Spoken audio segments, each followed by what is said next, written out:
जय Shri Krishna friends, welcome to हरिमुकुंद।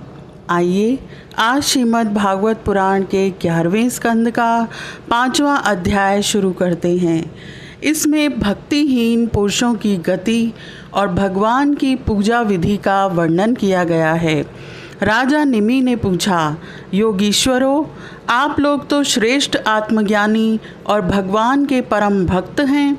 कृपा करके यह बतलाइए कि जिनकी कामनाएं शांत नहीं हुई हैं, लौकिक पारलौकिक भोगों की लालसा मिटी नहीं है और मन एवं इंद्रियां भी वश में नहीं हैं, तथा जो प्रायः भगवान का भजन भी नहीं करते, ऐसे लोगों की क्या गति होती है। अब 8वें योगीश्वर चमस जी ने कहा, राजन, विराट पुरुष के मुख से सत्व प्रधान ब्राह्मण, भुजाओं से सत्व रज प्रधान क्षत्रिय, जांघों से रज तम प्रधान वैश्य और चरणों से तमा प्रधान शूद्र की उत्पत्ति हुई है।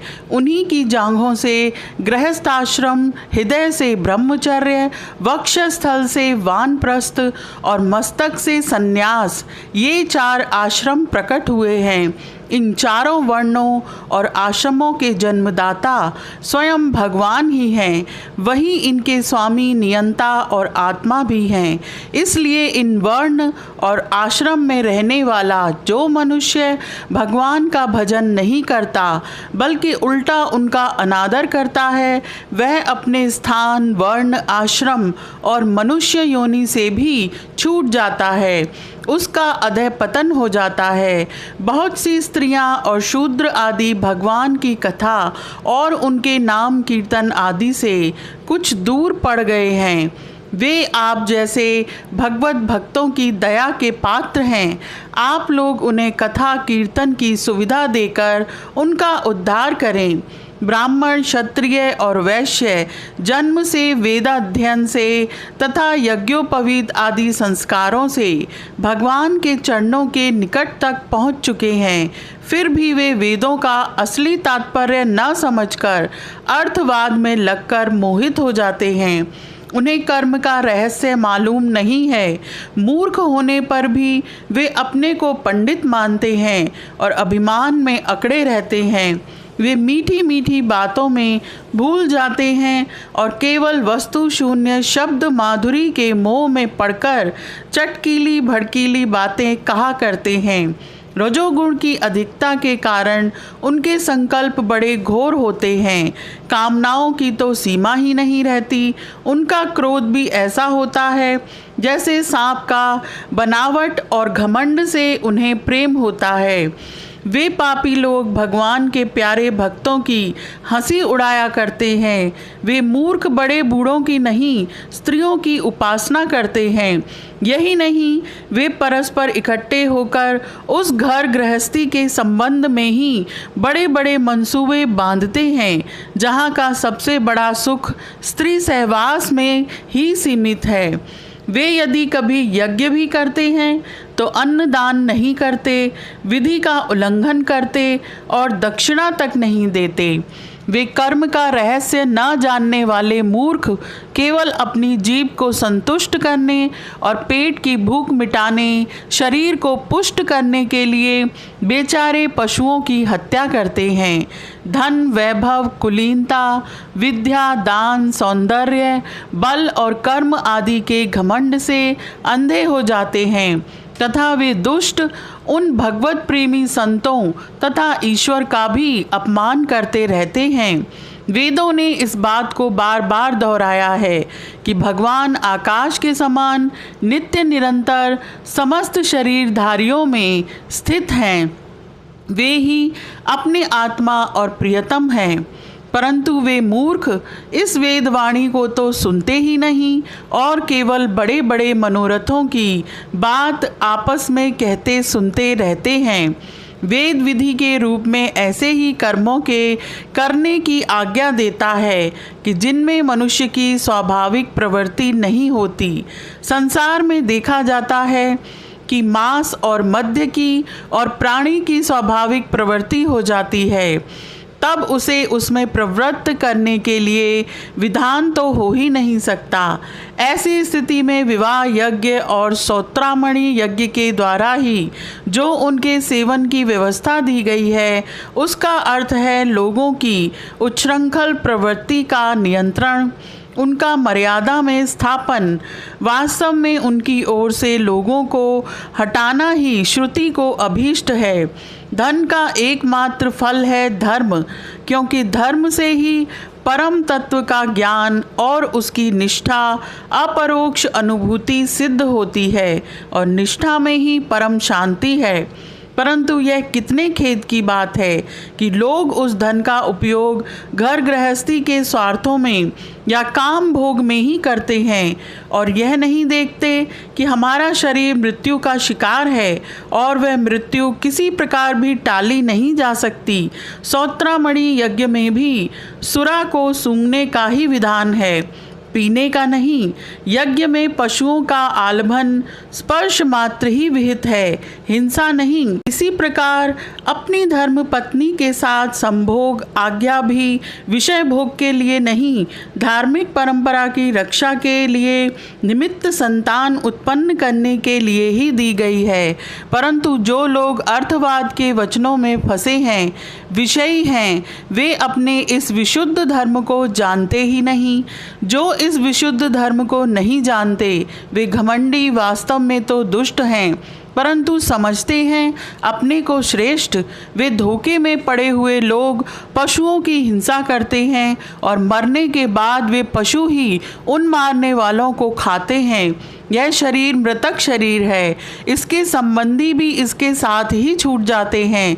जो लोग इस शरीर से तो प्रेम की गांठ बांध लेते हैं और दूसरे शरीरों में रहने वाले अपने ही आत्मा एवं सर्वशक्तिमान भगवान से द्वेष करते हैं, उन मूर्खों का अधः पतन निश्चित है। जिन लोगों ने आत्मज्ञान संपादन करके कैवल्य मोक्ष नहीं प्राप्त किया है और जो पूरे पूरे मूढ़ भी नहीं हैं, वे अधूरे ना इधर के हैं और ना उधर के। वे अर्थ धर्म काम इन तीनों पुरुषार्थों में फंसे रहते हैं, एक क्षण के लिए भी उन्हें शांति नहीं मिलती।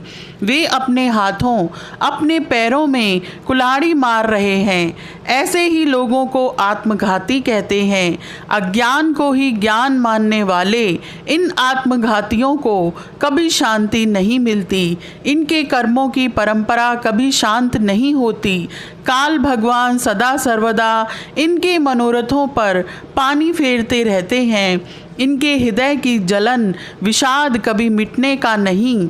जो लोग अंतर्यामी भगवान श्री कृष्ण से विमुख हैं, वे अत्यंत परिश्रम करके गृह पुत्र मित्र और धन संपत्ति इकट्ठी करते हैं, परंतु उन्हें अंत में सब कुछ छोड़ देना पड़ता है और न चाहने पर भी विवश होकर घोर नरक में जाना पड़ता है।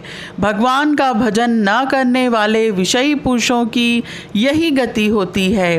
राजा निमि ने पूछा, योगीश्वरों, आप लोग कृपा करके यह बतलाइए कि भगवान किस समय किस रंग का कौन सा आकार स्वीकार करते हैं और मनुष्य किन नामों और विधियों से उनकी उपासना करते हैं। अब नवे योगीश्वर करभाजन जी ने कहा, 4 युग हैं, सत्य, त्रेता, द्वापर और कली। इन युगों में भगवान के अनेकों रंग, नाम और आकृतियाँ होती हैं तथा विभिन्न विधियों से उनकी पूजा की जाती है। सतयुग में भगवान के श्री विग्रह का रंग होता है श्वेत, उनकी 4 भुजाएं और सिर पर जटा होती है तथा वे वल्कल का ही वस्त्र पहनते हैं। काले मृग का चर्म, यज्ञोपवीत रुद्राक्ष की माला, दंड और कमंडल धारण करते हैं। सत्ययुग के मनुष्य बड़े शांत, परस्पर वैर रहित, सबके हितैषी और समदर्शी होते हैं। वे लोग इंद्रियों और मन को वश में रखकर ध्यान रूप तपस्या के द्वारा सबके प्रकाशक परमात्मा की आराधना करते हैं।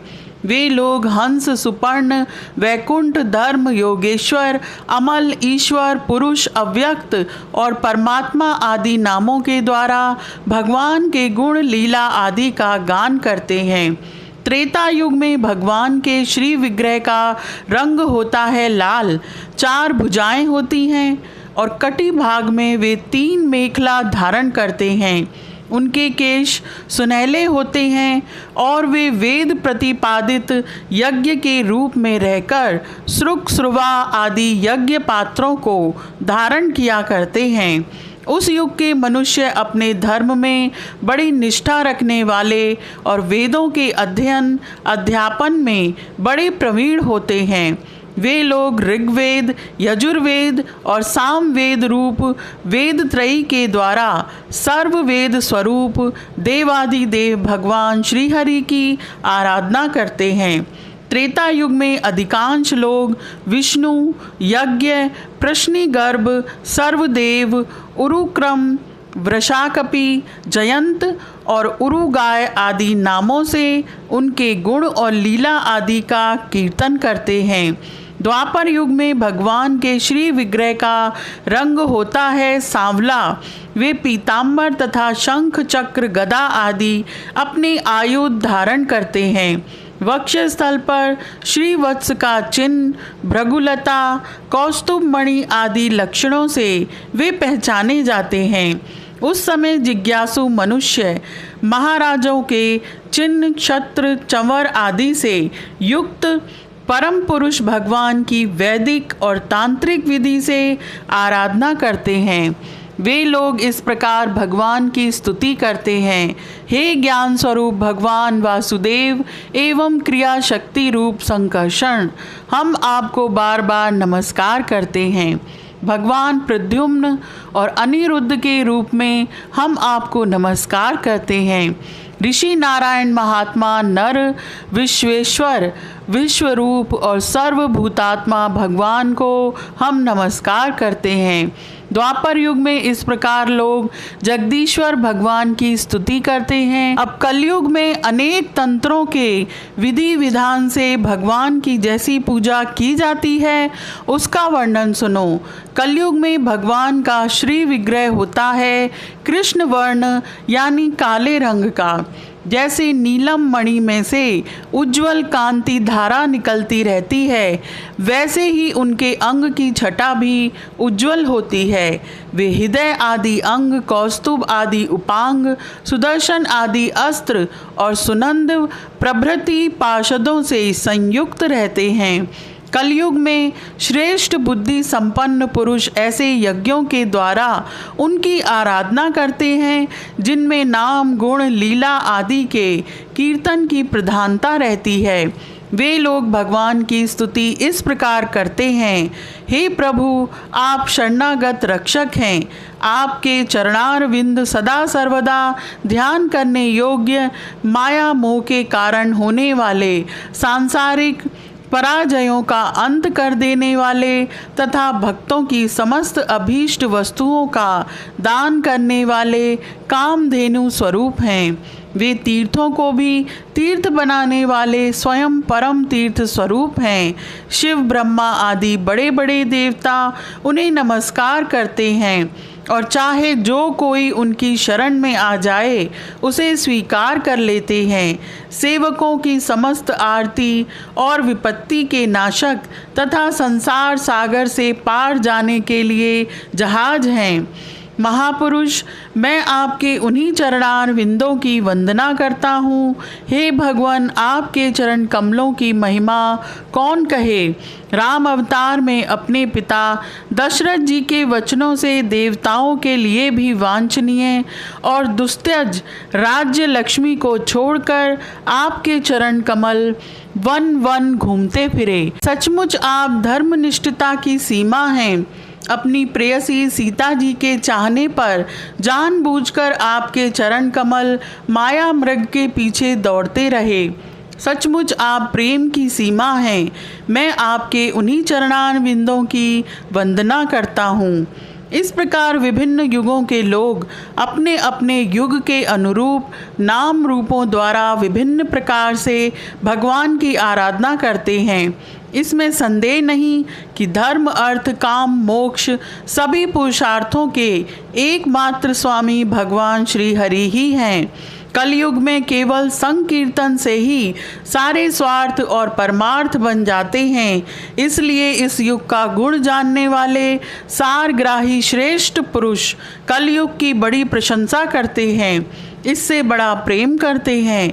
देह अभिमानी जीव संसार चक्र में अनादिकाल से भटक रहे हैं। उनके लिए भगवान की लीला, गुण और नाम के कीर्तन से बढ़कर और कोई परम लाभ नहीं है, क्योंकि इससे संसार में भटकना मिट जाता है और परम शांति का अनुभव होता है। सत्ययुग, त्रेता और द्वापर की प्रजा चाहती है कि हमारा जन्म कलयुग में हो, क्योंकि कलयुग में कहीं कहीं भगवान नारायण के शरणागत, उन्हीं के आश्रय में रहने वाले बहुत से भक्त उत्पन्न होंगे। महाराज विदेह, कलयुग में द्रविड़ देश में अधिक भक्त पाए जाते हैं, जहाँ ताम्रपर्णी, कृतमाला, पयस्विनी, परम पवित्र कावेरी, महानदी और प्रतीची नाम की नदियाँ बहती हैं। जो मनुष्य इन नदियों का जल पीते हैं, प्रायः उनका अंतःकरण शुद्ध हो जाता है और वे भगवान वासुदेव के भक्त हो जाते हैं। जो मनुष्य यह करना बाकी है वह करना आवश्यक है इत्यादि कर्म वासनाओं का अथवा भेद बुद्धि का परित्याग करके सर्वात्म भाव से शरणागत वत्सल प्रेम के वरदानी भगवान मुकुंद की शरण में आ गया है, वह देवताओं, ऋषियों, पितरों, प्राणियों, कुटुंबियों और अतिथियों के ऋण से उऋण हो जाता है। वह किसी के अधीन, किसी का सेवक, किसी के बंधन में नहीं रहता। जो प्रेमी भक्त अपने प्रियतम भगवान के चरण कमलों का अनन्य भाव से दूसरी भावनाओं, आस्थाओं, वृत्तियों और प्रवृत्तियों को छोड़कर भजन करता है, उससे पहली बात तो यह है कि पाप कर्म होते ही नहीं, परंतु यदि कभी किसी प्रकार हो भी जाएं, तो परम पुरुष भगवान श्री हरि उसके हृदय में बैठकर वह सब धो बहा देते हैं और उसके हृदय को शुद्ध कर देते हैं। नारद जी कहते हैं, वसुदेव जी, मिथिला नरेश राजा निमि 9 योगेश्वरों से इस प्रकार भगवत धर्मों का वर्णन सुनकर बहुत ही आनंदित हुए। उन्होंने अपने ऋत्विज और आचार्यों के साथ ऋषभ नंदन नव योगीश्वरों की पूजा की। इसके बाद सब लोगों के सामने ही वे सिद्ध अंतर्ध्यान हो गए। विदेह राज निमि ने उनसे सुने हुए भागवत धर्मों का आचरण किया और परम गति प्राप्त की। महाभाग्यवान वसुदेव जी, मैंने तुम्हारे आगे जिन भागवत धर्मों का वर्णन किया है, तुम भी यदि श्रद्धा के साथ उनका आचरण करोगे तो अंत में सब आसक्तियों से छूटकर भगवान का परम पद प्राप्त कर लोगे। वसुदेव जी, तुम्हारे और देवकी के यश से तो सारा जगत भरपूर हो रहा है, क्योंकि सर्वशक्तिमान भगवान श्री कृष्ण तुम्हारे पुत्र के रूप में अवतीर्ण हुए हैं। तुम लोगों ने भगवान के दर्शन, आलिंगन तथा बातचीत करने एवं उन्हें सुलाने, बिठाने, खिलाने आदि के द्वारा वात्सल्य स्नेह करके अपना हृदय शुद्ध कर लिया है। तुम परम पवित्र हो गए हो। शिशुपाल, पौंड्रिक और शाल्व आदि राजाओं ने तो वैर भाव से श्री कृष्ण की चाल ढाल, लीला विलास, चितवन, बोलन आदि का स्मरण किया था। वह भी नियम अनुसार नहीं, सोते बैठते चलते फिरते स्वाभाविक रूप से ही। फिर भी उनकी चित्तवृत्ति श्री कृष्णाकार हो गई और वे सारूप्य मुक्ति के अधिकारी हो गए। फिर जो लोग प्रेम भाव और अनुराग से श्री कृष्ण का चिंतन करते हैं, उन्हें श्री कृष्ण की प्राप्ति होने में कोई संदेह है क्या? वसुदेव जी, तुम श्री कृष्ण को केवल अपना पुत्र ही मत समझो, वे सर्वात्मा, सर्वेश्वर कारणातीत और अविनाशी हैं। उन्होंने लीला के लिए मनुष्य रूप प्रकट करके अपना ऐश्वर्य छिपा रखा है। वे पृथ्वी के भारभूत राजवेशधारी असुरों का नाश और संतों की रक्षा करने के लिए तथा जीवों को परम शांति और मुक्ति देने के लिए ही अवतीर्ण हुए हैं और इसी के लिए जगत में उनकी कीर्ति भी गाई जाती है। श्री सुखदेव जी कहते हैं, प्रिय परीक्षित, नारद जी के मुख से यह सब सुनकर परम भाग्यवान वसुदेव जी और परम भाग्यवती देवकी जी को बड़ा ही विस्मय हुआ। उनमें जो कुछ माया मोह अवशेष था उसे उन्होंने छोड़ दिया। यह इतिहास परम पवित्र है। जो एकाग्र चित्त से इसे धारण करता है वह अपना सारा शोक मोह दूर करके ब्रह्म पद को प्राप्त होता है। यह अध्याय यहीं समाप्त होता है। आज के लिए इतना ही। Please like, share and subscribe my channel. Thank you.